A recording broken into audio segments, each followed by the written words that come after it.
Pursuant to Section 7E of the Illinois Open Meetings Act, tonight's Committee of the Whole meeting will be conducted partly by video conference and partly in-person attendance, with or without the physical presence of a quorum of the member of the City Council for the following reasons. Number one, gubernatorial disaster proclamation issued on February 5th, which is in effect till March 6th. I, Mayor Stride, as head of the public body, have determined that a full in-person meeting or meeting conducted under OMA is not practical or prudent because of the disaster described in the gubernatorial disaster proclamation. Notices for tonight's meeting have indicated that members of the public could attend in person or email comments to the city administration. All right. Good enough, Sonny? It's good enough, thank you. All right. Do. Why does my agenda look weird? Proceedings of the Committee of the Whole. Did you have the right one? Hello? Oh, I see, sorry. There's a minute, Man. yeah. He Thank just you. got off the plane. He's Thank you, sorry. It was a race to get here. Okay, so, liaison reports. Anybody got anything good they want to talk about? Mayor, I'd like to report a little bit of something on that you and I talked about, and the council had talked about prior years, is a valet service in the downtown. We have tried to bring this back, and we'll be bringing more formal information to the council on March 3rd. But VIP, thanks to Frank and Mamo and Nesta's and a couple of the other bars to help us get something rolled out this last couple of weekends, and it was highly successful and very popular. I don't know, is Frank on the line there through Zoom? Yeah, I just got on, Ben. I'm here. Thank you. So, Hello? Okay. yeah, you can say what you need to Frank.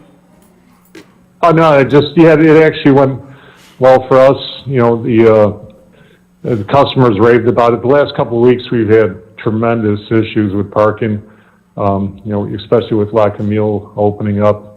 And the valet was a godsend. It was a savior, I think, for all of us. And, yeah, it worked out well. Great. Okay.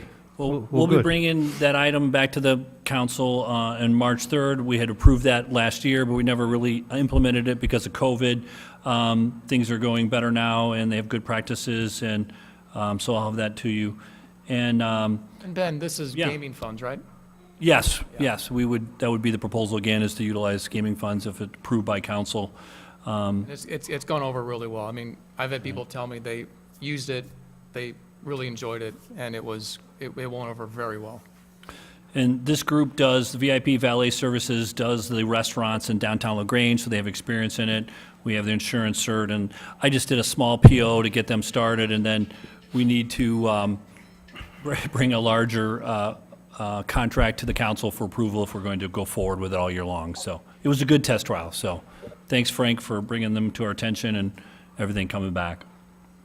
Yeah, I appreciate you getting, helping us out. That was a big help for us this weekend. And I talked to Joey at Stagecoach and Nick and Ivy's. They mentioned it too, that the customers were pretty happy about it. I didn't speak to Lock and Mule, Dennis, or anybody, but he was on board with it. He realized we were having a parking issue, so he was happy that we were doing something to help out. Great, All right, very good. thank you. Thanks for the update, Ben. Okay. Anything else going on? Thanks, Frank, for coming out and sharing. Okay. Yeah, no problem. Do you need me anymore, or? No, we're- you can hang No. up. Thank you. We're good. I gotta go around and make some drinks at the bar here, so. All right, thank you, caller. I got this whole server staring me down, so. All right, be good, man. I'm Thank you. one bartender less tonight, so unfortunately. So, but if you got any questions, you got my number, just give me a call. Be happy to answer anything for you guys. Thank you. So, okay, take care, guys. Thanks for all your help. I really appreciate it. All right, Thank you. thanks, Frank. Okay, bye. The other item I wanted to mention, Mayor and members of council, Governor Pritzker did declare a disaster for the snow through, I think, every county in Illinois almost. And I wanted to give a shout out to the Public Works guys. The crews did a great job. You know, Public Works does all the snow plowing in our town. And we went through 50 hours of overtime, which is spread out over or 50 hours of overtime for 30 people. So it's a pretty big number, the cost for our overtime. But they do it with a lot of pride. And, Brent, if you want to say anything, but our guys do a great job. I drive through other towns coming to work, and their streets all look bad. And when I get here, the streets look pretty good. So they do a great job. Don't have anything prepared, Ben, but I do appreciate, I think, all the kind words. We've received a lot of positive feedback from residents and from businesses. The guys are absolutely doing their best. It is a never-ending effort this year, and I really do want to thank the guys for all of their hard work, their effort. They're staying on it. We're getting a little bit more this weekend, and just residents, please, please work with us as much as you can, as everybody already is. The guys are doing their absolute best. Can't push snow anywhere other than, kind of where it goes sometimes. But just wanted to thank everybody again and appreciate the guys. All right. Yeah, And very we'll good. be, Lisa will be filing paperwork for those reimbursements just as soon as the governor makes that paperwork available to us, so. All right, sounds good. I'd like to reach out to the residents too. With the snow, if you could please help out and dig out your fire hydrants, it'd be greatly appreciated by Lockport Police and by the fire department. So I know you've shoveled enough snow of your own, but if you could help out the city, we'd greatly appreciate that. Thank you. All right, good point. Before we go on, I forgot Blue Lou. Lou, can you come on up and open us up in prayer, please?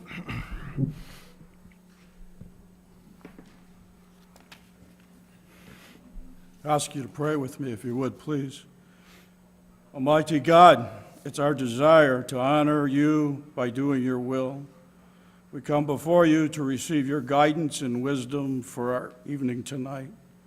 We ask you to give our mayor, city council, city staff wisdom from you to lead our city with actions that are good for our community now and in the future. Help us to show respect towards one another in speaking and listening to one another, and enable us to move forward in a spirit of peaceful unity for the good of our city. We ask you to bless our leaders and their families abundantly. We give you thanks for all our city employees. We're extremely grateful for the city crews who have worked diligently to keep our streets plowed and salted and water mains repaired. We ask you to bless them and give them rest and health. Father, we give you thanks for our first responders. We ask you, God, to protect our police and fire personnel. Father, we particularly think of the state trooper who was in an accident yesterday. I ask you, God, to continue to be with him and give him health and safety. And Father, we ask you for all of our Lockport police officers and fire personnel that you will keep them safe and healthy. And Father, we ask you also for those who have lost loved ones to COVID-19, for you to give them your abundant comfort. For those that are fighting COVID-19, may your healing hand be upon them. Help our world to bring this pandemic to an end. And may your grace and peace be with us in your mighty name. Amen. Thank you, Lou. All right, very good. Anybody else have anything else on liaison reports? Anyone? All right. So, the retirement of the police dog, Sitco. Man, this is cool. This is like in dog years, it's like 20 years, right? Terry, you want to get up and introduce this retirement, please?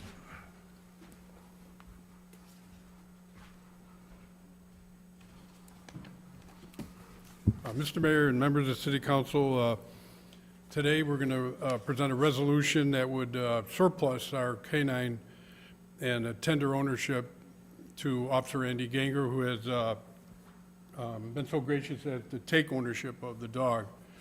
By way of background, our dog, his name is Santos. He was born Santos, and when we got him in 2014, he started here in August of 2014, we received a grant from Citgo to purchase him. So his stage name is Citgo, but his real name is Santos. So we call him Santos Citgo.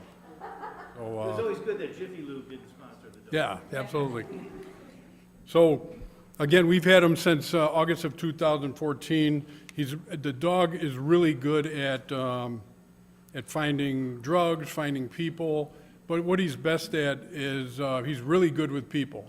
And when we got him, Mayor Straight wanted the police department to be more involved in the community, so what better way than to have man's best friend as one of our police officers. So Officer Ganger brought him to almost every block party that we could. We brought him to social events.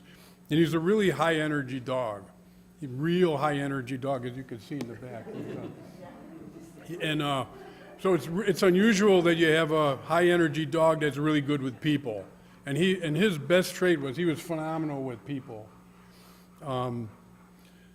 So recently, he was brought to the vet, and he has a degenerative issue that's caused the vet to say he's no longer suitable for police work. But he still can lead a pretty good, normal life at home. However, we didn't want to put him in a position, because he's such high energy, in these training sessions to hurt himself with a catastrophic injury. So, again, Officer Ganger was good enough to take him.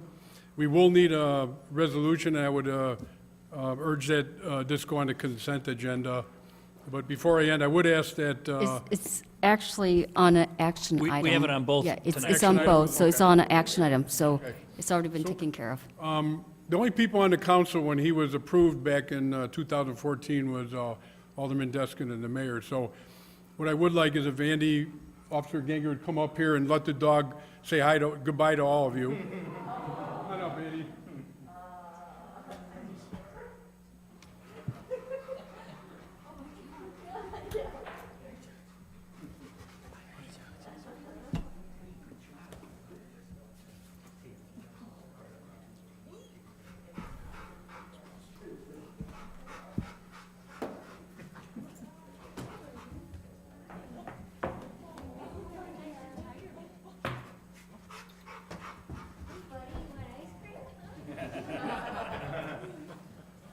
He's gonna do that thing where he barks and sits next to Jared, right?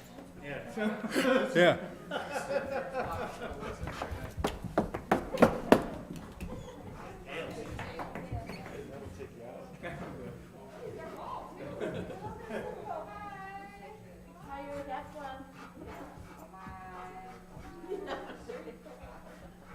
I really think he was searching us for drugs.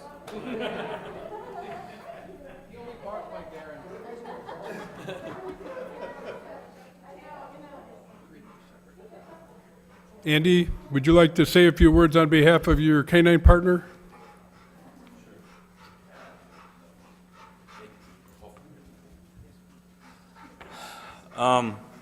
I'll keep it short because I'm probably not going to last that long anyway. I just wanted to say thank you to everybody, to the chief, to the mayor, to Ben, to everybody that's helped make him the success that he is. All the guys in the back, most of the guys in the back that showed up tonight are the guys that have used him the most and used him to do what he's supposed to do. The majority of the drugs that have come off the street, the majority of the bad guys that have come off the street have been from most of the guys here in the back. Other than that, it sucks, but I didn't really have a choice once I saw the x-ray. It was an easy decision. It's better to do it this way, to where I can get a couple good years out of him at home, rather than we be sitting here having to retire him for a tumor that's put him on a clock. So this is the best possible way to do this. And again, thank you, and I'm out because I'm gonna start losing it. Well, you So- gotta stay for a picture though.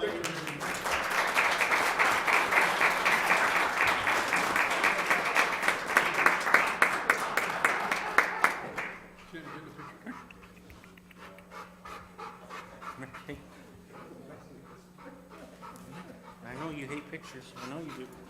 Oh.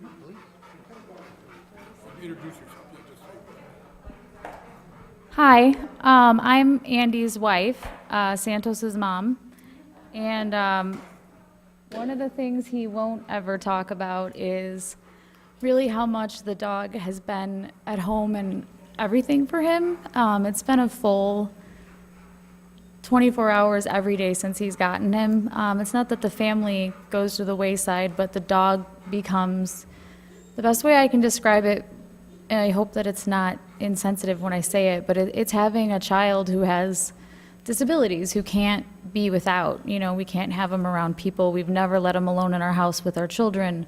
It's constant training, it's constant recorrecting. Even at home, there's no off-duty when you have a canine dog. And it's a relationship that I don't think he ever expected to happen from the dog. So when he says that he can't speak, it's because this is his very, very best friend, and it was a really hard decision to pull him out, but it is our very deepest hope that we can get at least 3 years out of him, as most canines don't make it longer than 9 months. So I wanted to thank all of you guys for helping give him the opportunity to do this, because I think it's been the most wonderful thing that's ever happened to our family and him. So I just wanted to say thank you.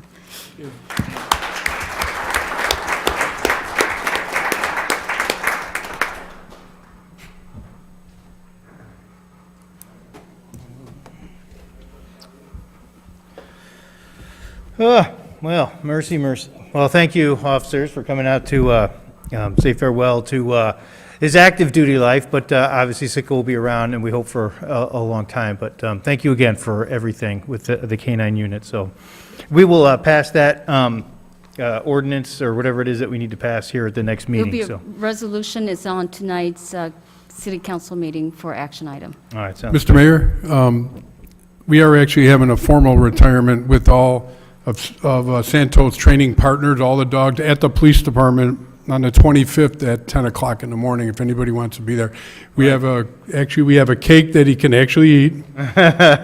We have a plaque for Officer Ganger's house and one for the police department. We're going to present that day as well. All right, very good. We'll get it down on the calendar. Thank you. All right, everyone, thanks. Actually, the first thing on the agenda tonight is still police business. We're looking for a reappointment of Joe Piper to the Police Pension Board for another 2-year term. Anybody want to speak on that? Yeah, well, as you said, the board consists of 5 members. 2 of them are appointed by the mayor, and some of them are appointed by the pension fund. Joe Piper's been serving on as one of your designees, and he's going to expire in 2021, so he needs to be renewed. His term would then expire on May of 2023 if the council consents to your selection. Okay. Which is a reappointment. Anybody have any questions, concerns about Joe? Something we can put on the consent? Yeah, resolution 21032 can be on consent if that's okay. All right, very good, thanks. Next thing is approving the purchase sale agreement of 180 acres from the Chevron Environmental Management Company. So, Ben, you want to talk a little bit about that as we get started with? Yes, thank you, Mayor. We'll have a couple different sections of this. I'll start with the memo and some brief highlights. I know Sonny's put a nice executive summary into the packet for your review. Resolution 21034 would be approving a purchase sale agreement for 181 acres of Chevron Environmental Management Company's, basically the Chevron Business Park around 2nd Street, also known as the Chevron Business Park, for a purchase of about $2 million with some additional conditions. Texaco, as you know, closed in 1981. They have spent over $500 million to clean the site probably in the last decade or more. The Illinois Environmental Protection Agency, IEPA, has worked with them to put together NFA letters where no further action is required on the cleaned site. The 180 acres that we'd be looking to purchase have been cleaned. We had V3 Environmental Group also review all the documents from the no further action and the IEPA, and they were pleased on the results that they found that they did do a very good job on the remediated lands that we intend to own. The city already owns 13 acres in this site, and so if we combine that, we would have almost 200 acres just blocks from our historic downtown. And I can't think of a better way to try to redevelop the park and to protect the historic downtown in the best interest of the city is to have the city help control this. The purchase sale agreement, they're looking to have this closed by the end of March 31st. There is something called a Resource Conservation Recovery Act, which is a closure permit that the IPA has granted the site, and there's certain restrictions and things that we have to put on it that they're already on it, and we would also maintain those. There's certain uses that they can't do it. But right now, today, technically, it is a business park that could develop, and you could have up to 2 million square feet of logistics, and we just don't think that that's the best use this close to our downtown. There's a couple slides here I can show you, basically an aerial or two here, but it's also in your pack. Oop, went too far there, sorry. This is the lands that we're talking about off of 2nd Street. The gold area is mostly what we're talking about. The purple and blue is also a part of it. The red is not. The gray to the bottom of the kind of L-shaped property there is the 13 acres that the city already owns. With this comes some additional responsibilities. It's not just the acquisition price. We will have some ongoing maintenance cost. There's some insurance obligations as part of the purchase sale agreement where we would provide pollution control insurance, and we would add this property to our liability insurance, which would be a very small nominal fee that we already have a very large insurance for our properties that we own. I think it's important to remember that the zoning here remains industrial, right? It's an M1, M2. If the city owns it, it can petition itself to change the zoning if we see fit. And I think it's important, and I know Mayor's going to speak to this a little bit later, that there was a legacy in the community, and there was CARE and Chevron worked well together years ago in trying to develop a plan for the business park. It hasn't come to fruition yet, but we need to revisit that. We need to focus on a new land plan for its future, and having us in control and being able to help decide whether the city wants to sell off a portion or not will be up to the city council and the mayor at that time. So I think it's an important turning point in the downtown, and we're looking forward to having a little bit more debate with you about the details of this purchase. And I know Sonny's got this purchase sale agreement where we broke down the different portions. I don't know if we need to go through it line by line, but if you have questions or if Sonny wants to give a quick highlight on that. But this property here that you see on your screen is what we're describing. Before Sonny speaks, if you don't mind, I too would just like to talk a little bit about the history of that. I mean, I first got involved in this probably 2009 with the folks from CARE. We were concerned. You guys all right over there? Okay. We were concerned about what was going on there. There was an intermodal that was being floated by about developing in there, and we were all very concerned. CARE's involvement, of course, goes back further than that. They got involved when it was still the old Texaco refinery that had been kind of rusting out. And they, I think, were instrumental in helping move that along and getting it remitted. But what's gone on there has always been very important to people in the community who've spent years, actually, on the Citizens Advisory Panel meeting with Chevron, coming up with ideas about what could go there. And as Ben mentioned, it was always kind of geared towards a business park. But as the whole world has changed with logistics in northern Will County, we get a lot of pressure. Chevron's been getting a lot of pressure to put big logistics operations down there. And that just would be just unbearable. It's tough enough the way things are now with logistics centers over by the highway and on the other side of the bridge in Crest Hill and Romaville that go back and forth. To have it down here, I think sometimes it's hard to comprehend, especially from this view of the map. When you take all that acreage, that's as big as our entire downtown. Whatever happens there defines Lockport, just as Texaco defined Lockport for 100 years, right? That it was down there. We were an oil town for a long time. Everybody worked at Texaco, and when it folded, it really hit the city hard. So, what goes on there is very important to the identity, the well-being of our city. So having control of it, I really think, is the right thing to do, because the pressure to put logistics there is overwhelming. And if it's owned by a private company like Chevron, I fear that it may end up going in that direction one day. So having control, and then we can do, and what I would like to do, if the council sees fit to move forward with this purchase, is continue with the Citizens Advisory Panel, and make sure that we continue dialogue for what this site should look like and what it could look like. So that said, Sonny, if you want to talk about the agreement itself. Thank you, Mayor and members of the City Council. Instead of presenting the City Council with the like 46-page document like this, I provided you with an executive summary regarding the highlight of the key points of the purchase sales agreement, because currently we are still negotiating with Chevron on the finer details of the agreement, and as indicated by Ben, that the purchase price is $2 million. With that also comes with pollution control insurance, which is prudent for us to purchase. Obviously, we want to make sure that if there is anything that comes up, that we do have insurance to provide it. But rest assured, with all the work that V3 and our outside counsel have done, we're pretty confident that this property is clean for the use of industrial use or just open land without any, of course, residential or recreational use. So we're pretty comfortable with that. Some of the detail is regarding the indemnification.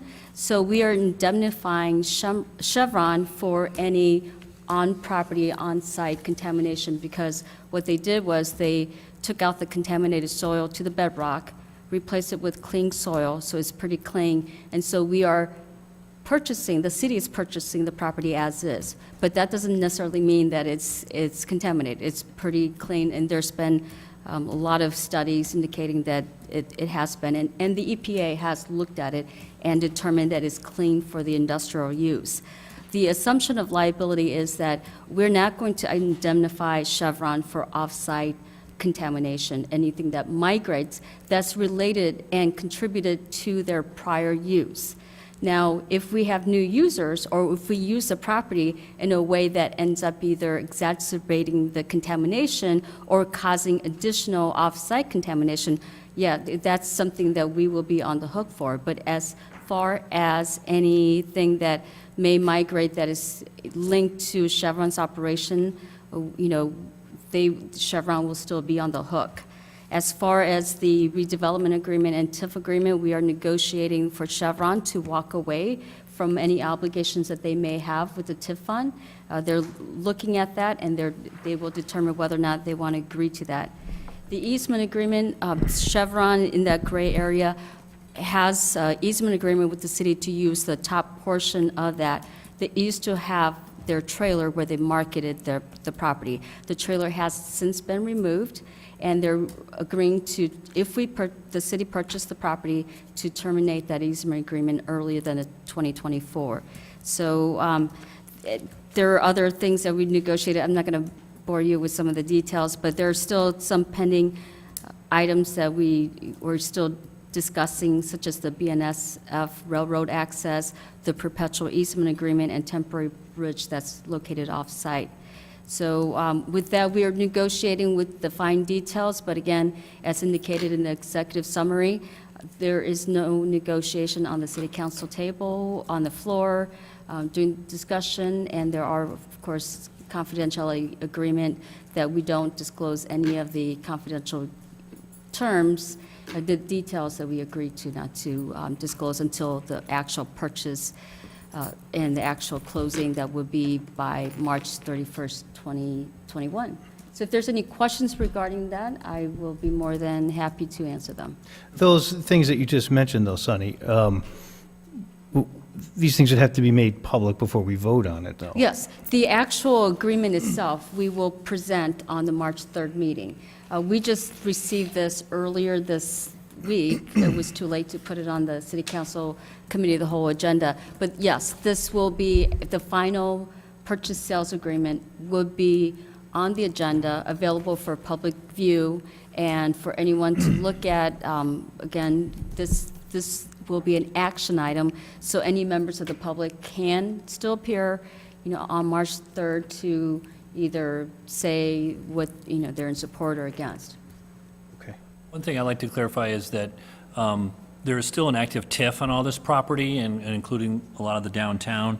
And we will reserve, we're going to use reserve funds. The $2 million will be reserve funds that we have, and we're going to reserve our right to be reimbursed for that purchase by the TIF. So as you develop the Chevron Business Park, you could develop something in there that creates a tax base that pays for itself. So it's a large number. $2 million is not something to take lightly, but it's an investment in your downtown and your community that I think will pay itself back.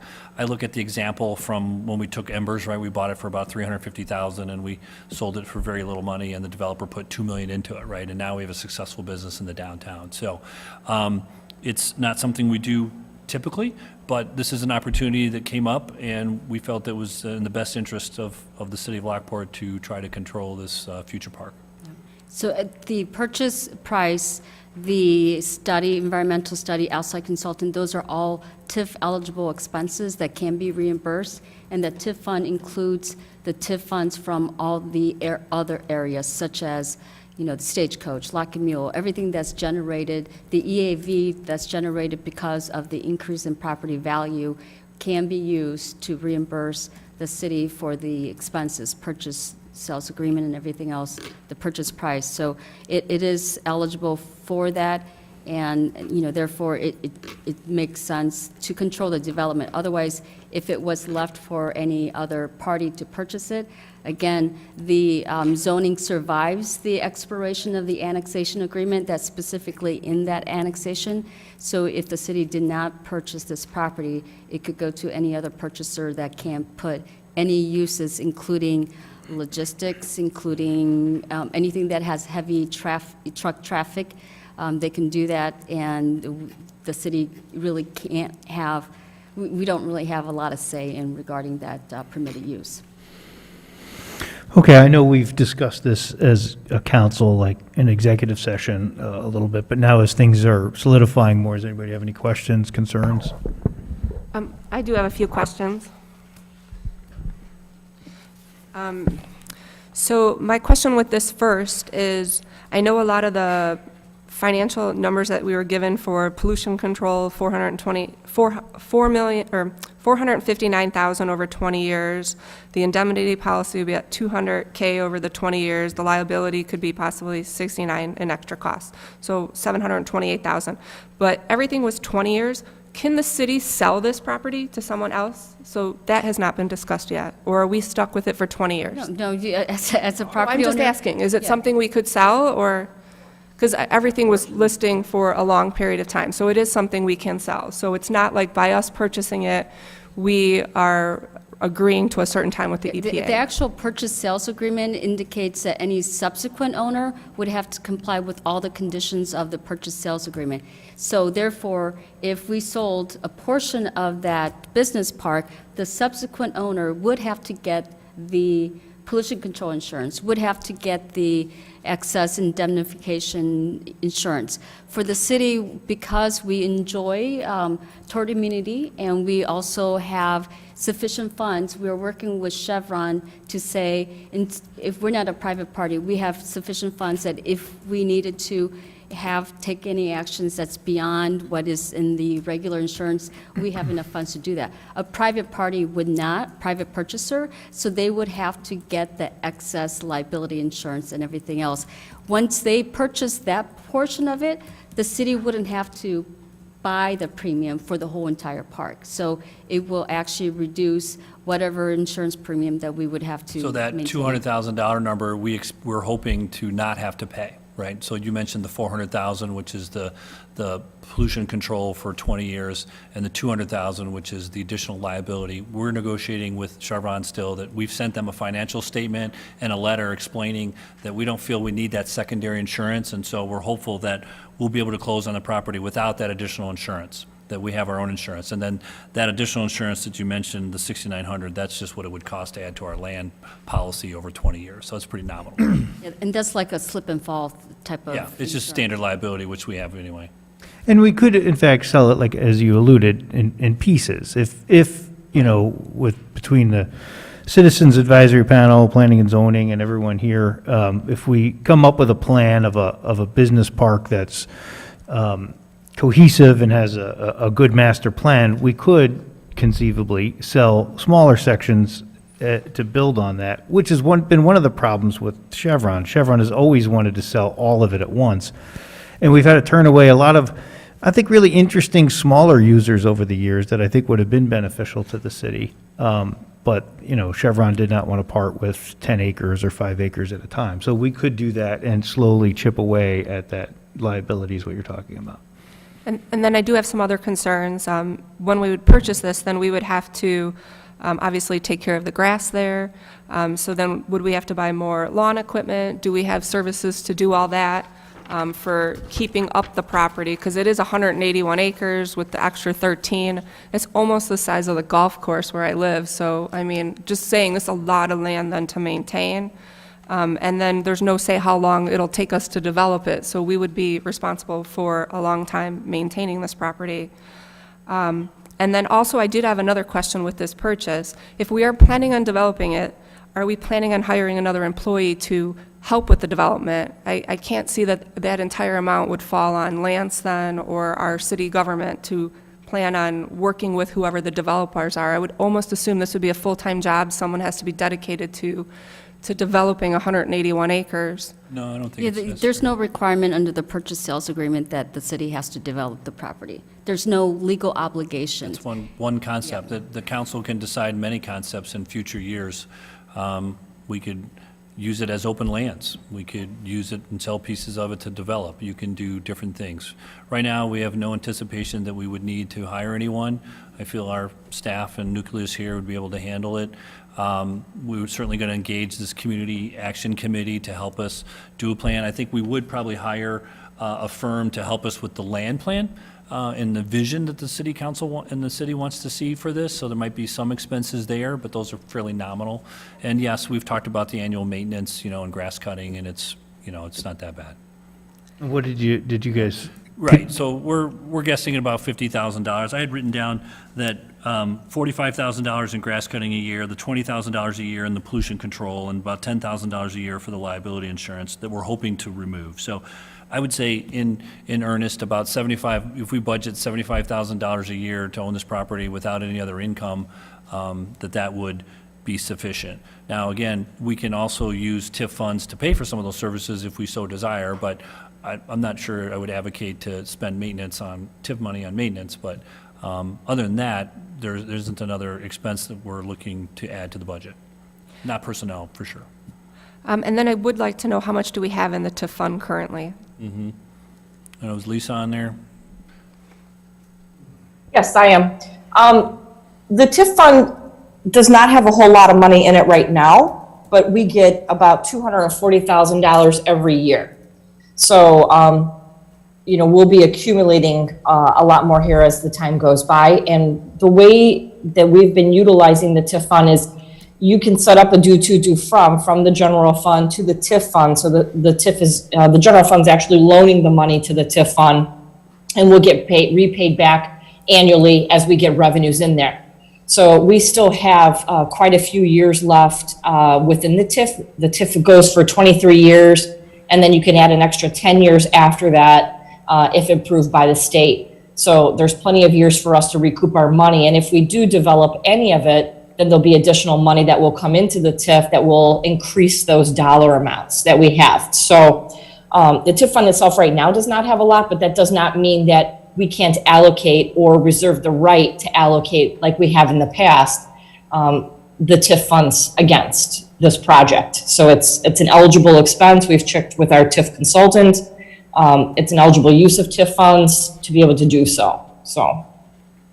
And then if we were to sell pieces of it, we would have proceeds from that to help reimburse our reserves in the future time.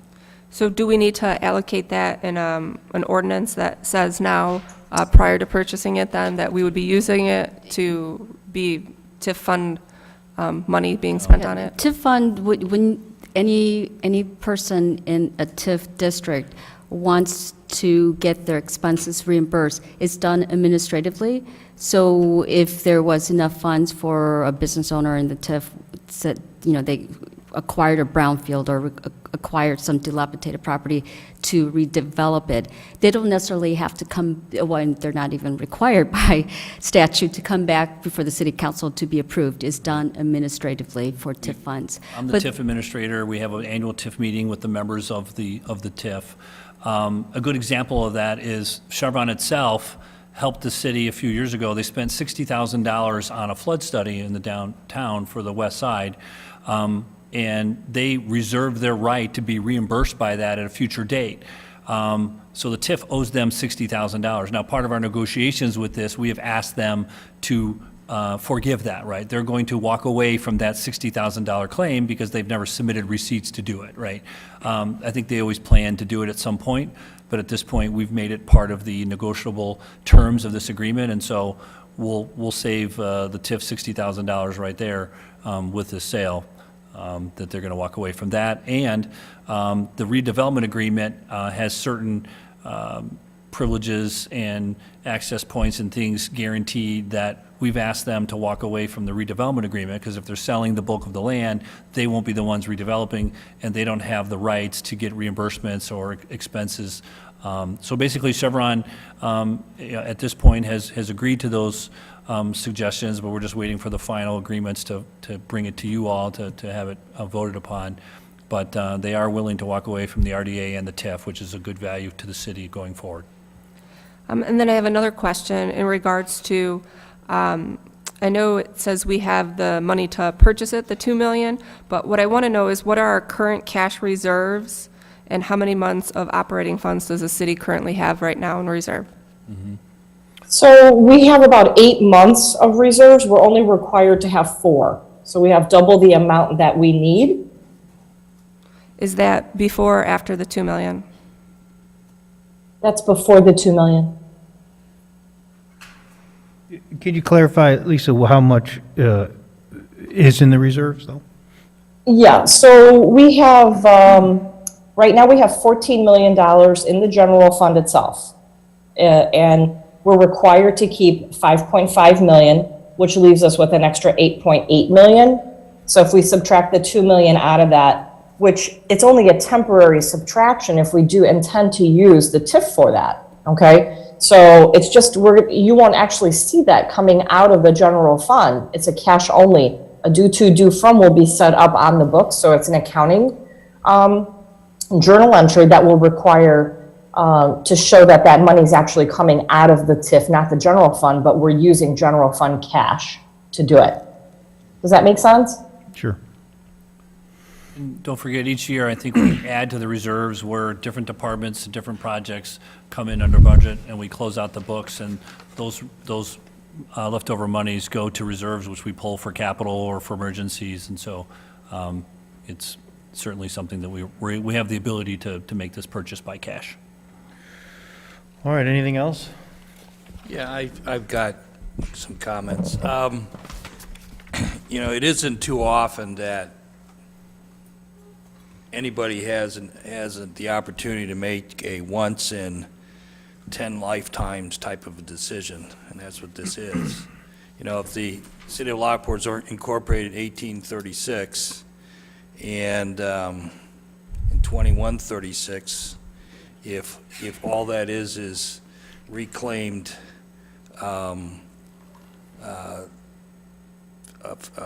forest down there, then what we will be doing in the next month is preserving, is doing something that what people 100 years from now are going to say, wow, these guys were, how were they so insightful to be able to do this? The alternatives that we've had in the past, I don't know how many years ago, almost 20 years ago, we had I think it was a railroad tie incinerator plant was going to go down there, and that's when CARE was formed. And so we look at, so what would have been the financial cost to the city of Lockport had that gone in? I don't even remember what year it was. Remember, Mayor Dystrup was mayor at the time, whenever that was.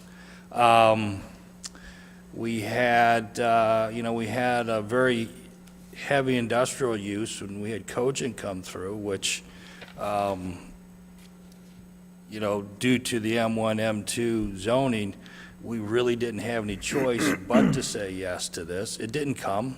Thank goodness it didn't come. And so I think I hope people, we're not short-sighted, says, well, what can we do with this property? And by golly, if 50 years we did nothing, we were successful. I wouldn't even cut the grass. I'd just let the, You're like Forrest Gump out there, man. no, I would just let it go. I'd just turn it into a prairie, okay? And then maybe some of the dragonflies will come over and say, oh, look at there, there's a Dolomite prairie there. And, you know, and if 300 years from now, it's still just an empty space, we were successful, okay? $2 million sounds like a lot of money, but over a 200 or 300 year period of time, $200, what is that? Couple bucks a year over the lifetime of the city of Lockport. So you know, I don't have any qualms about if, you know, we get reimbursed the $2 million. I mean, you know, my gosh, that's As a marketplace example, the recent submittal that Redwood came through and bought 30 acres in our town for $2 million. So we're getting 180 acres for $2 million. So- Pretty fair per acre, per square foot. So I'm all for it. By golly, we're never gonna have this opportunity ever again, you know? Being a realtor and knowing the value of land, I think it's an opportunity we can't pass up. We would definitely not be doing the right thing if we passed it up. You know, one last thing I'll say is, you know, when the TIF was formed, this was incorporated into the TIF because the goal was that a development would happen here, whether it was a business park or, you know, whatever was being discussed, and that funding would help redevelop our downtown. Interestingly enough, it's kind of happened the reverse. We've been able to, I think through some decisions on this council, have helped make redevelopment in the downtown happen in spite of this not being developed. So it'd be kind of, it's an interesting thing that it's kind of flipped, and that's good. We're not relying on development here to have to redo our downtown with. Well, also just the uses of those, thank you. Also just the use of that land that we as a city and, you know, can use it for. All the activities that we are planning for, that can be down there instead of taking, you know, crowd out the downtown area. So, yeah, there's a lot of potential for this land, and I hope in the long run we can really benefit, even if we have to sell some of the land in the future, it's going to be income to the city. So I think it can be a win-win. Did you mention there were some uses we could not use this property for? Yeah, residential. There are some restrictions, like you can't have a tar coal plant, all that stuff in the annexation agreement. Obviously, even with any of the zoning, as a owner of the property, the city can put any additional restriction. For instance, the city can zone it to R2, not that it can't be used for residential because of environmental restrictions by the EPA, but you could put it for R4 or R2, and you would never have any purchaser in the future because they can't use it for residential. You could put restrictions that you don't have any logistics, even if it's still zoned M2 or M1. The city has the ability to say, no, we're not going to have any, you know, logistics, warehouse, buildings As the on owner, that site. right. And As the that's- owner, you have that ability. Yeah, as an owner, and as a municipality, because we're our own, you know, owner of the property and control the zoning. So it really gives a lot of ability to put restrictions on what can be used on the property that we really currently don't have. That's what, I'm for the project, but that's what I'd like to see happen sooner than later.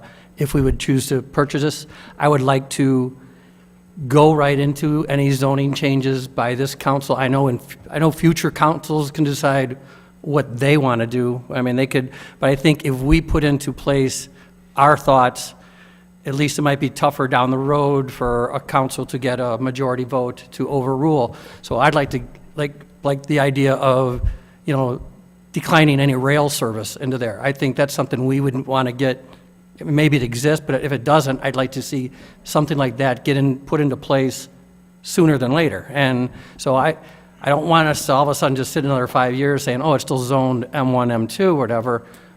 If we purchase, I would think it would come back to us right away, and let's get this properly zoned. I know Steve, said you got a board or a council, whatever, that's been involved in this, but I think this council needs to be involved in that as well. So I'd like to move sooner than later. All right, my friends, anything else? No, JR brought up a good point, because historically, the last 10 years, there's probably nobody here that was here 10 years ago.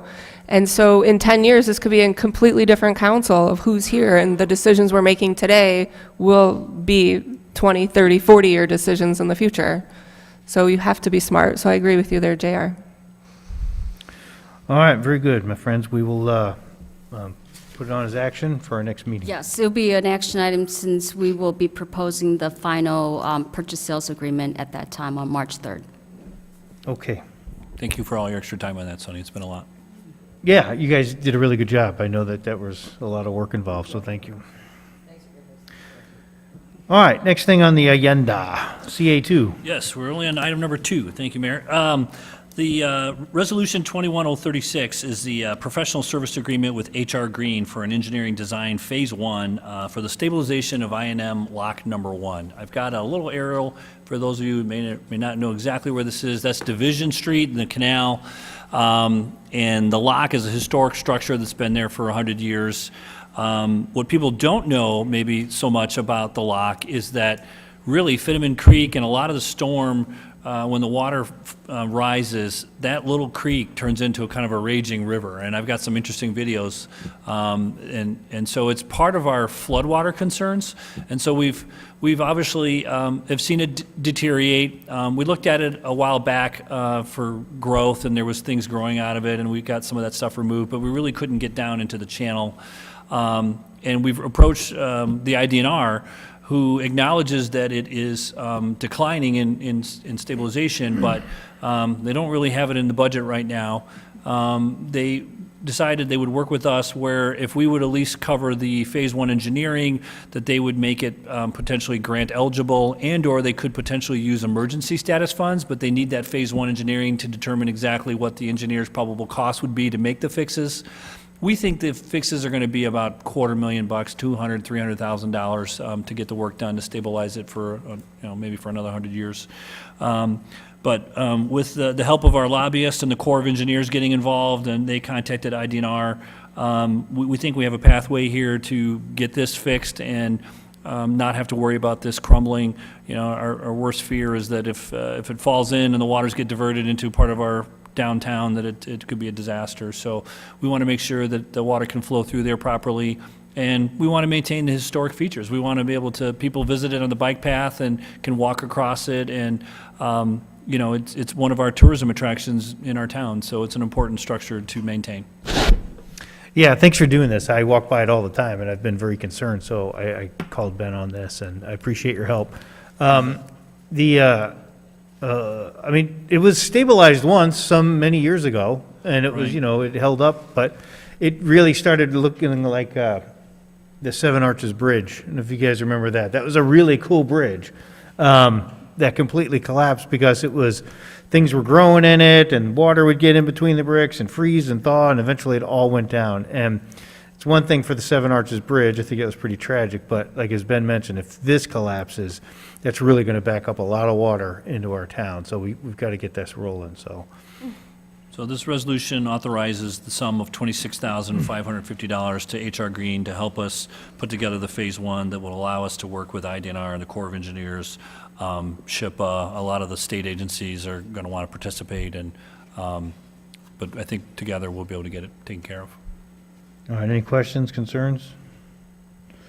All right, can we put it on for an action item? It's consent Did you eligible. want consent? Or rather, consent, I'm sorry. No problem. Either way. All right, good for consent then? Sure. All right, great. Peterbilt, snow trucks. Good Good evening, Mayor and Council. This evening, we do have an item on the agenda for the purchase of 2 Peterbilt trucks. These Peterbilt snowplow trucks would replace 2 existing trucks that we have in the fleet through our annual replacement program. We have budgeted for these to be replaced. This will, again, as we've seen this year, allow us to continue to stay up on snow removal, to make sure that we have trucks out there. The most important thing is having the quantity of trucks out on the street. And by continuing to replace these as we have been in a timely manner and not waiting to to a point where they're no longer out on the street or they're in the shop longer than they need to be. We are proposing this evening for two Peterbilt trucks. These are sourced right now through Sourcewell, which is a cooperative. So essentially, this is a state purchase. Pricing is $175,388.50 per truck. So we're asking this evening for council's consideration for consent. This would be resolution number 21-035 for the purchase of 2 2022 Peterbilt Model 348 trucks in the total amount of $350,777.00. All right, questions, concerns? All right, need the right equipment to keep those streets clear, so good with consent then? All right, thanks. And then what else you got there? All right, thank you, Mayor. Next item, PW-2. This is, it's a little bit of a housekeeping item. We have 11 BLR 09110 forms to be approved this evening. And what are these? These are the routine IDOT forms.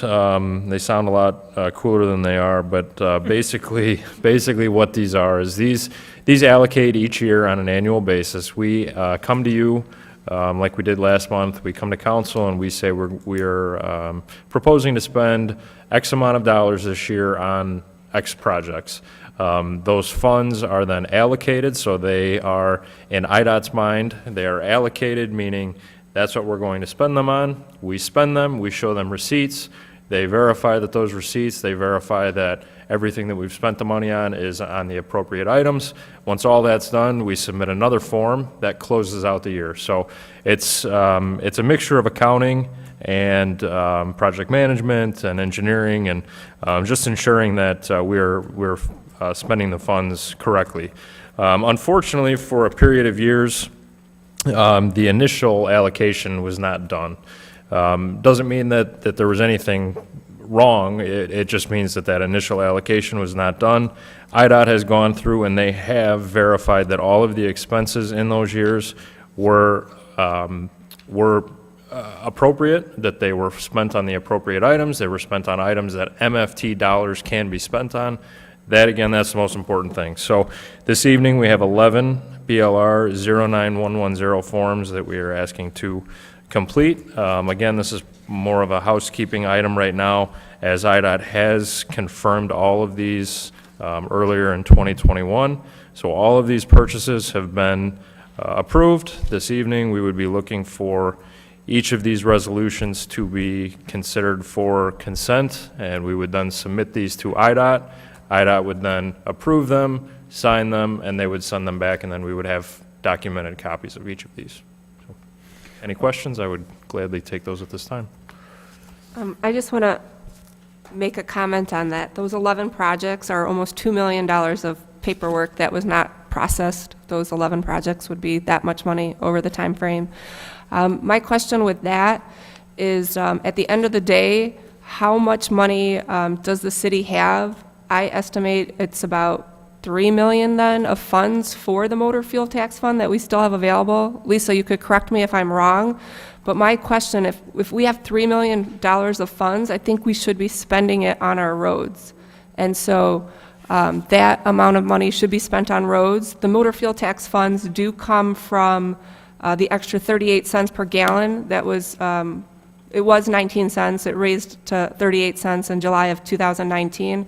Motor fuel tax funds are to be spent on roads, and instead of having it sit there, we should be spending it instead of taking out road bonds. So maybe you know what the correct amount is that we have now, but I think we should be spending it on our roads, on any projects now, instead of having it sit. And I know that's part of correcting the paperwork, but if we do have a balance of 2 or 3 million, it should be spent every year. About 900,000 comes in each year for motor fuel tax funds now. So, we don't have the closeout for 2020 yet, but we had about $2.1 million sitting out there in motor fuel tax.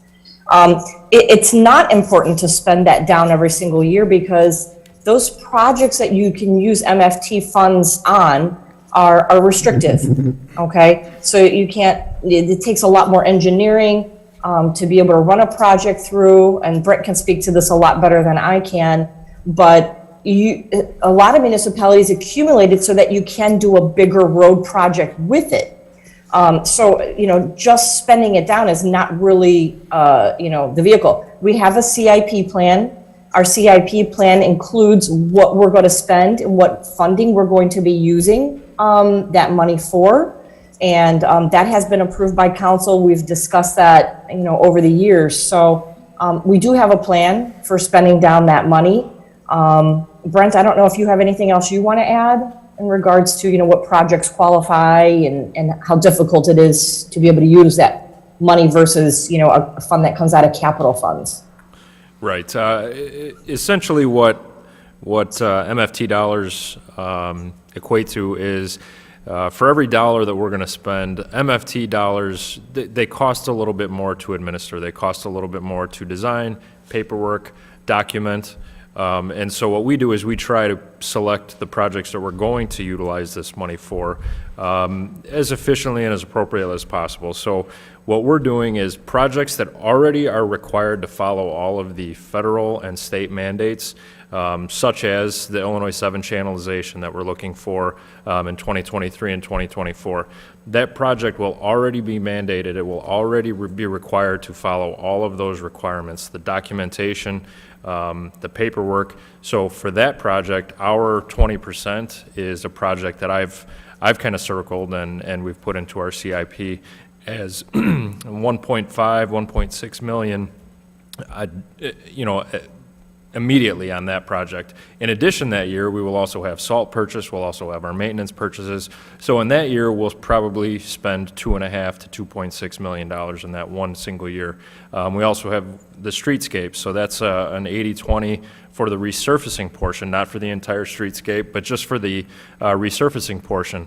Again, that's a project where all of those requirements are already in place, so we're kind of trying to utilize those as efficiently as possible. If we tried to use them on a $100,000 project that was detailed, so it had roadway reconstruction, that $100,000 project would end up being $140,000 or $150,000 in total cost. So that's really what we're trying to do, is pick and choose be selective, I guess, is what I'm saying in those projects. We also, as council, we talked about, I think, last meeting, we also have the slip ramp up on State Street. So another great project. So what I'm saying is we have no shortage of projects, but we are trying to be selective and really make every dollar go as far as we possibly can. Brent, that Illinois 7 channelization, that's like a $6 million plus project, right? And it could be 7 by the time it's done total. Right, and so our 20%. Then our 20% is still pretty heavy, and the state one would be a good one where, and we talk about this all the time internally about what would be eligible or not, and we discuss it all with you at budget time. That's what we have, the CIP and those budget conversations, and in those spreadsheets we give you and we all meet with you, it shows you where we're pulling from and why. And yeah, I think if we were to deplete it all, just to deplete it all, we may not be able to have the buildup of MFT eligible. We won't have $2 million to meet some of these other bigger projects. So I think $2 to $3 million in reserves and MFT is an appropriate thing, but happy the council each year in the budget cycle can make those decisions at that time. So Ben, in theory, if we truly did that draw down to zero, it could hinder us and actually cost us more in the future. It just depends on when the projects would come due, but those bigger projects are coming and they are budgeted that way in the CIP. Thank you, Ben. All right, my friends, anything else? Is something we could put on consent? Yes, you can put on consent. Yep.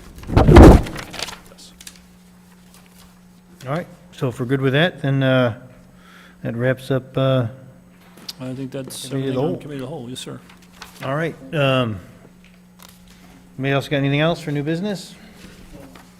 All right, looking for a motion to adjourn? Motion to adjourn.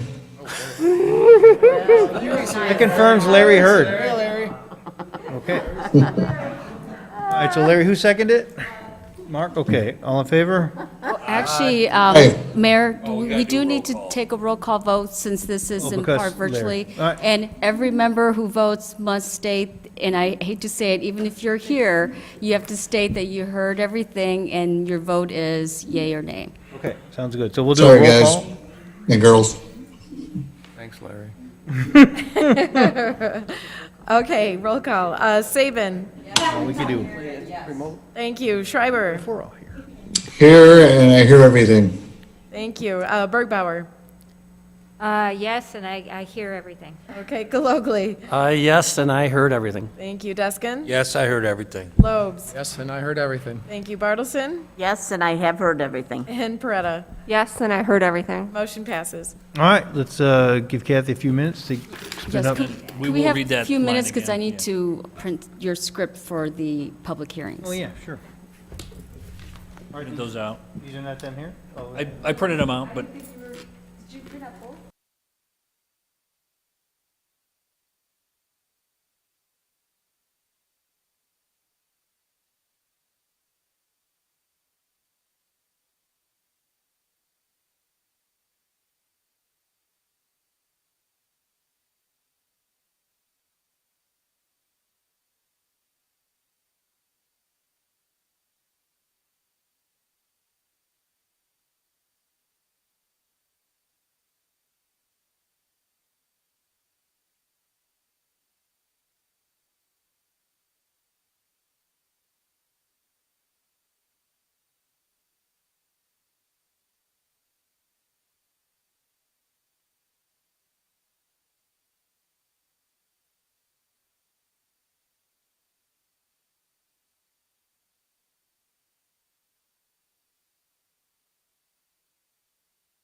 You got it. Saban.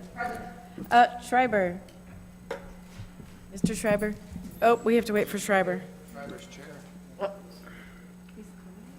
back to him, right? Yeah. There he is. There he is. Larry. Larry, can you hear me? And we're doing roll call, please. Oh, he's muted. He's muted. Larry, you're Now muted. he's got his headphones. Hi, Hey, Larry, we're doing a roll call, so we just called your name. Larry, we're doing a motion to adjourn. Okay, I'm here. Thank you, sir. Bergbauer. Here. And Galogly. I heard that you asked me if I was here, and I'm here. Thank you. Deskin. I also heard you, and I am here. Lobes. I heard you loud and clear, and I'm here. Bartleson. I heard you, and I'm here. And Peretta. I heard you and I'm here. Motion passes. All right, I'm going to read this public meeting thing. Pursuant to Section 70 of the Illinois Open Meeting Act, tonight's city council meeting will be conducted partly by video conference and partly in-person attendance with or without the physical presence of a quorum of the member of the city council for the following reasons. Number one, gubernatorial disaster proclamation issued on February 5th, in effect until March 6, 2021. And two, I, Mayor Streit, as the head of the public body, have determined that full in-person meeting or a meeting conducted under OMA is not practical or prudent because of the disaster described in the gubernatorial disaster proclamation. All notices for tonight's meeting, including for the public hearings on the annexation agreements, have indicated that members of the public could attend in person or email comments to city administration. So, with that said, we are looking to have a consent agenda this evening, so looking for a motion to have a consent agenda. So moved? All right, Mark and Renee. Seconded. And then, I forget, do I have to do a roll call now? Okay, Yes, you so do. roll call for approval. Okay, Saban. I heard you, yes. Schreiber. Yes, and I hear everything. Thank you. Bergbauer. Yes, and I heard you. Galogly. I heard you, and yes. Deskin. Yes, and I heard you. Lobes. Yes, and I heard you. Bartleson. Yes, and I heard you. Beretta. Yes, and I heard you. Motion passes. Okay, on the consent agenda is the committee of the whole meeting minutes from February 3rd, the regular city council meeting minutes from February 3rd. Mayor, before you get any further, there's a corrected committee of the whole meeting minutes for February 3rd, 2021. There were little typos here and there. So this is what is being approved on the consent, not what was on the agenda. Yes, got it. All right, payroll period ending February 7th. Our amendment to the intergovernmental agreement with the Lockport Township Fire Protection District on cost sharing to include installation costs for the traffic signal preemptions. There's the semi-annual review of closed session meeting minutes. We have a letter of credit release for Phase 2 of Oak Creek Residential Subdivision. There's the task orders for Strand and Associates for engineering services related to Well 15. We've got also 21030 authorizing the task order for Cornwell Engineering Group, also for Well 15 work. There's the task order to Chamlin and Associates for design engineering services for the 3rd and Hamilton water main replacement, roadway reconstruction. There is a task order for V3 for Phase 1 engineering on Illinois 171 New Avenue intersection improvements. We have purchase of a new valve trailer and IDOT resolution for construction on state highways. So with that said, looking for a motion to approve the consent. Motion to approve. Okay, Renee and Christina, can I do a roll call, please? You got it. Saban. Thank you. Schreiber. Yes, and I can hear you. Bergbauer. Yes, and I heard everything. Galogly. Yes, and I hear you. Deskin. Yes, and I hear you. Lobes. Yes, and I hear you. Bartleson. Yes, and I hear you. Beretta. Yes, and I hear you. Motion passes. All right, let's get into our annexation agreement. So tonight, I have a public hearing on the annexation for 17.8 acres of property located northeast of 143rd Street and Archer Avenue. As required by state law governing annexation agreements, the City Council will hold a public hearing to consider the annexation agreement between the city and the property owners Combined Asset Developments LLC and Repoche Investments LLC as it relates to approximately 17.82 acres of land located at the northeast corner of 143rd Street and Archer Avenue in unincorporated Will County. After a motion to open the public hearing is approved, the city attorney will give us a summary of the terms of the proposed annexation. After that, I will ask if there's anyone in the audience who wants to be heard concerning the proposed annexation agreement, or if there are any members of the city council who have any questions for city staff or the owner considering the agreement. So, looking for a motion to open this public hearing. So moved. Second. Seconded. All right, Darren and JR. You gotta be quicker than that, man. All right, can I have a roll call, please? You got it. Saban. Yes, and I have heard everything. Schreiber. Yes, and I hear you. Bergbauer.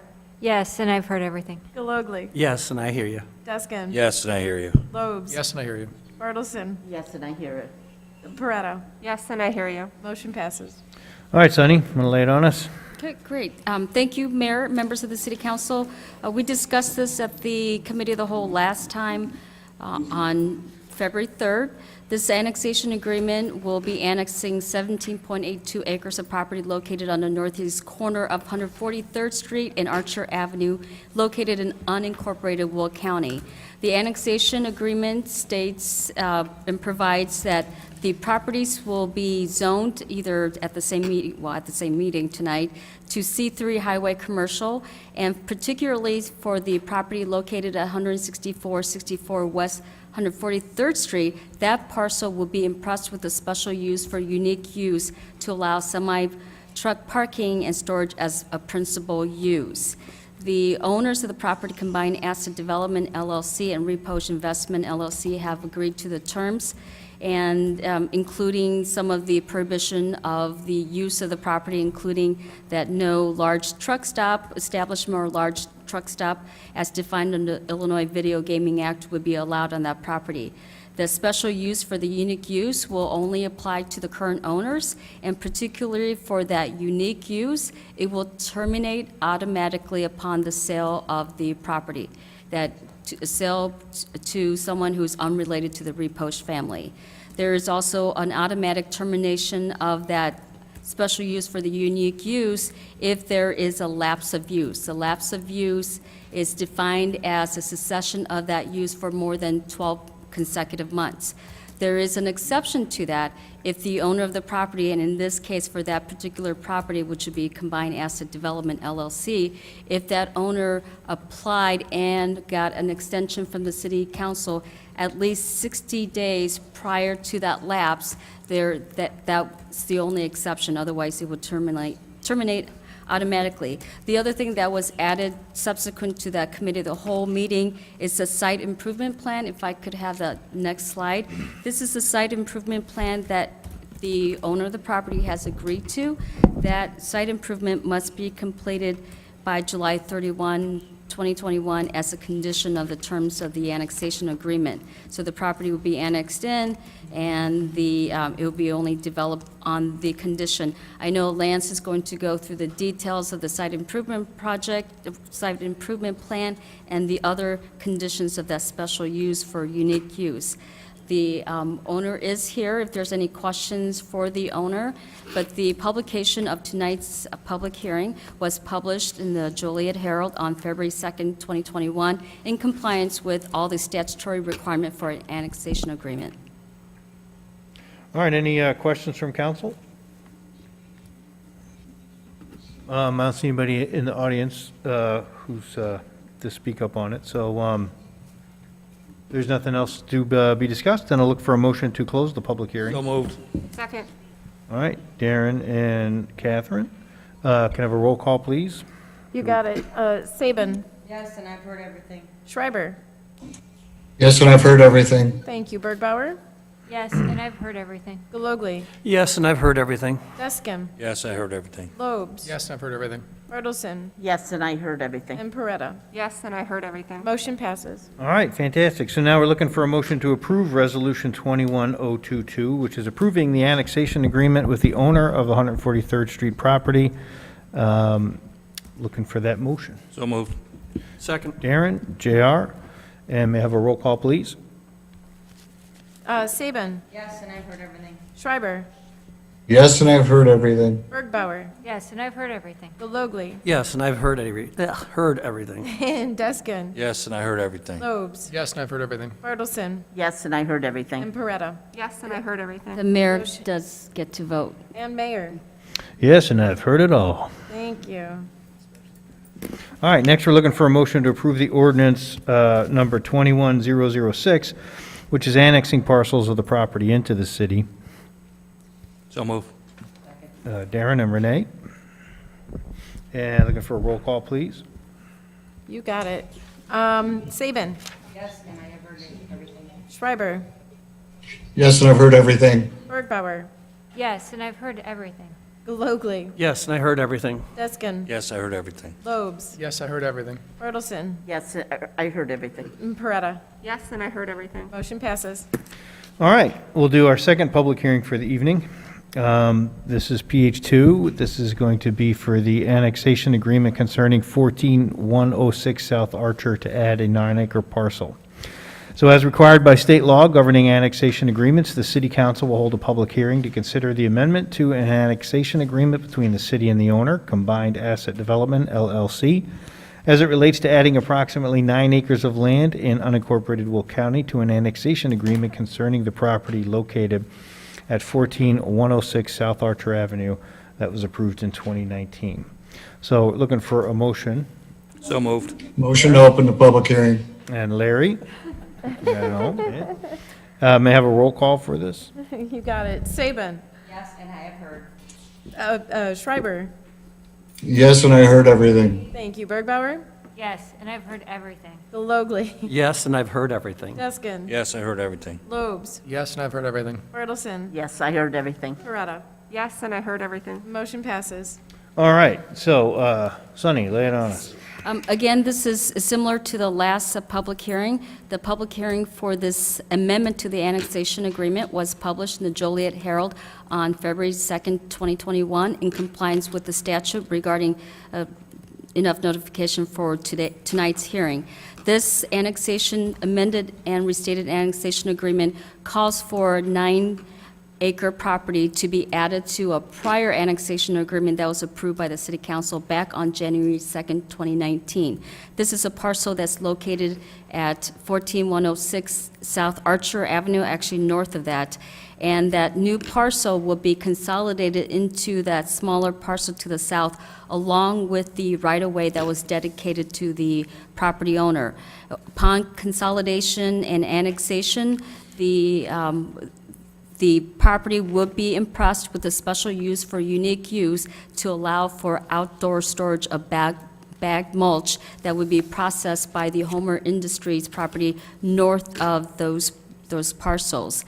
So upon the annexation agreement, it calls for, and again, as similar to the prior annexation agreement, that subsequent to the committee of the whole meeting, we did add in the provision that the special use for unique use terminates automatically without any further action by the city council when the property gets sold. One of the reasons why we added that provision is because we've learned from prior annexation agreements that when you require city council action, it kind of sits there for years without it being changing over, and that kind of limits, and it's not in the best interest of the city.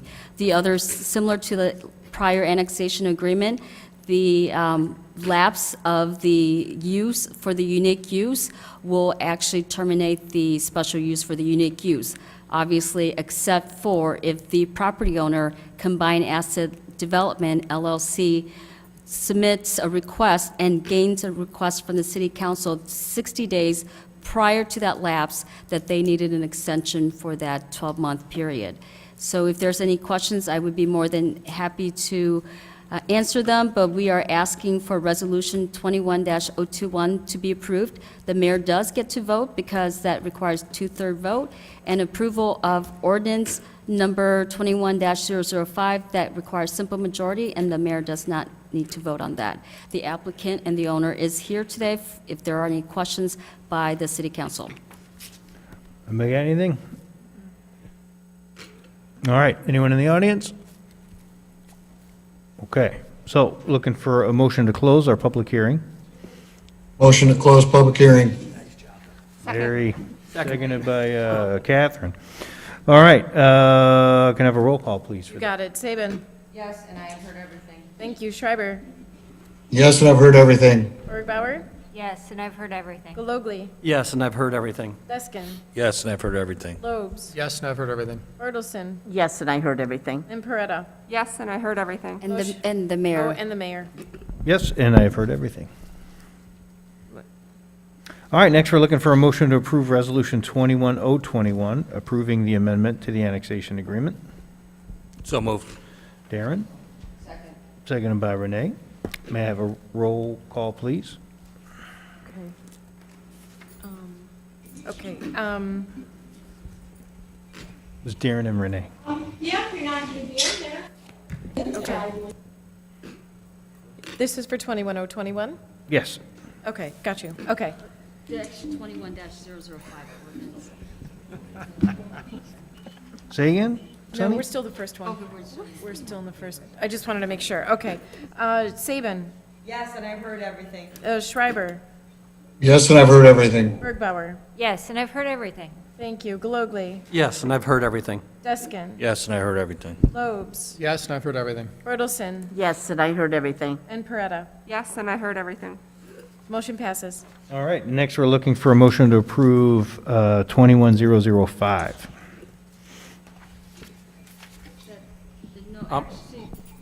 Yeah. Yeah, that's That was the confused, because, are you telling? it should have been this one. Okay, and the mayor, the mayor, okay, so the mayor does vote on that. Okay, so Mayor, if we could go back one, Yeah, sorry. Yeah. The one we We're just We're completed. one motion behind. Okay, I thought I just did 21021, You did. and I voted yes. Yes, thank you. Okay, Okay, now we can proceed with 21005. okay. All right, so we're looking for a motion to approve 21005. So moved. Second. All right, it's Christina and JR. Looking for a roll call, please. Thank you. Saban. Yes, and I've heard everything. Schreiber. Yes, and I've heard everything. Bergbauer. Yes, and I've heard everything. Galogly. Yes, and I've heard everything. Deskin. Yes, and I heard everything. Lobes. Yes, and I've heard everything. Bertelson. Yes, and I heard everything. And Peretta. Yes, and I heard everything. Motion passes. All right. All right, next is CED1, which is the rezoning to C3 Highway Commercial upon annexation, which we just did. A special use permit for a unique use to allow semi-truck parking and storage as principal use. So this is approval of ordinance 21003. We're looking for a motion to approve tonight. I'll make that motion. JR and Renee. Any questions, concerns? I just wanted to compliment the landscaping plan that we have at that corridor entrance down Archer. So I wanted to thank Ron, I want to thank Lance for getting together and working on improving this plan since it was originally stated. So I think it's really going to be a positive focal point for the entrance into the city from Archer Avenue, and I wanted to say thank you. Very good. All right. With that said, looking for a roll call then? Saban. Yes, and I've heard everything. Schreiber.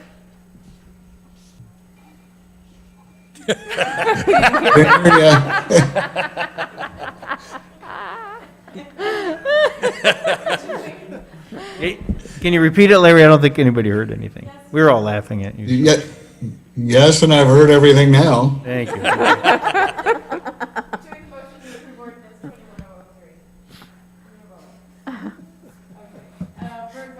Yes, and I've heard everything. Yes, and I've heard everything. Yes, and I've heard everything. Yes, and I've heard everything. Yes, and I heard everything. Yes, and I heard everything. All right, next on the agenda is rezoning of C3 Highway Commercial, special use permit for unique use. This is for the outdoor storage yard, specifically for bag storage and consolidation of the plat. Looking for approval for ordinance 21004. I'll make that motion. All right, JR and Renee. Any questions on this one? All good? All right. Then we're looking for a roll call, please. Yes, and I've heard everything. Yes, and I've heard everything. Yes, and I've heard everything. Very dramatic. Yes, and I've heard everything. Yes, I heard everything. Yes, yeah, and I've heard everything. Yes, and I heard everything. Yes, and I heard everything. It's not easy to come up with a unique inflection each time. Yeah, I'm trying. Yeah.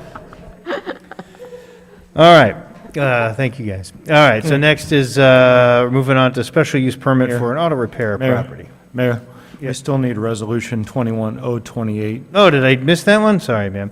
All right, looking for approval for resolution 21028, which is the preliminary final development plan for the outdoor storage yard.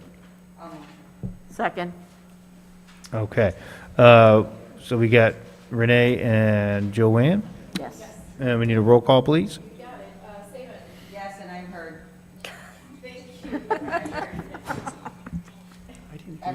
I can hardly hear you. Did you hear it, Larry, or? No. Okay, so this is an approval for Resolution 21028, the preliminary final development plan for the outdoor storage yard. Okay. Yes, and I heard you now. Okay, Oh, my God. Sometimes it's. now we know why we check. Yeah. Yes, and I've heard everything. Yes, and I've heard everything, even my name getting butchered. Deskin. Yes, I heard everything. Lowe's. Yes, and I've heard everything tonight. Bertelson. Yes, and I heard everything. Beretta. Yes, and I heard everything. Motion passes. All right, fantastic. So next thing is a special use permit for an auto repair for the property located at 1600 South State with gearheads, PZ case 2020-021. So we're looking for approval tonight for 21002 for the special use permit for the auto repair shop. So we're looking for a motion to approve. I'll make that motion. Second. Concerns, comments, questions? I think it's going to look fantastic. I'm looking forward to this. 100% improvement. All right, fantastic. Well then, we'll go ahead and do a roll call. You got it, Saban. Yes, and I heard everything. Schreiber. Yes, I hear you now. Thank you. Bergbauer. Yes, and I've heard everything. Galogly. Yes, and I've heard everything. Deskin. Yes, I heard everything. Lobes. Oh, yeah, I've heard everything, yes. Bertelson. Yes, I heard everything. Beretta. Yes, and I heard everything. Motion passes. All right. Next, we're doing approval for our bills through February 9th, 2021. Looking for a Motion to approve. There you go. Man, he's fast. Yeah, he is. He's on it now. I got that. Who's seconded? Anybody? Renee seconded. Oh, my God. I can hear you loud and clear, Stephen. Very good. We're all good with that? Any questions? Okay. So we're looking for a roll call for our bills. Okay, Saban. Yes, and I've heard everything. Schreiber. Yes, and I have heard everything. Thank you. Bergbauer. Yes, and I've heard everything. Galogly. Yes, and I've heard everything. Deskin. Yes, I heard everything. Lobes. Yes, and I've heard everything. Bertelson. Yes, and I heard everything. And Beretta. Yes, and I heard everything. Motion passes. All right, and lastly, we have our resolution for the retirement of Sitco. So we're looking for a motion to approve Resolution 21033, which authorizes the retirement of Sitco and the transferring of ownership to Officer Andy Ganger. I make the motion. Okay, we got Joanne and Renee. Looking for a roll call? Saban. Yes, and I've heard everything. Schreiber. Yes, and I've heard everything. Bergbauer. Yes, and I've heard everything. Galogly. Yes, I heard everything, and it's a wonderful thing. Deskin. Yes, I heard everything. Lobes. Yes, and I've heard it all tonight. Bertelson. Yes, and I heard everything. And Beretta. Yes, and I heard everything. Motion passes. All right, my friends, a lot of big stuff tonight. Thank you. If there's nothing else, we'll do a motion to adjourn. I'll make a motion to adjourn. Second. Sick. Okay, that was JR and Catherine. And do a roll call, please. You got it. Saban. Yes, and I've heard it all. Schreiber. Yes, and I've heard it all too. Bergbauer. Yes, and I've heard it all. Galogly. Yes, I've heard everything. Deskin. Yes, I heard everything. Lobes. Yes, I've heard everything. Bertelson. Yes, and I heard everything. And Beretta. Yes, and I heard everything. Motion passes. All right, my friends, good night. Thank you. So who's Frank? Good night, everyone. Frank is. What's his name? Frank's last name. Vanessa, DeGrassi. D, and then little e, and then big Grassi.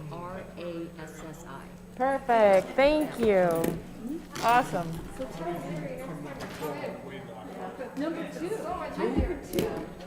You were never on the list. I was never on it before you.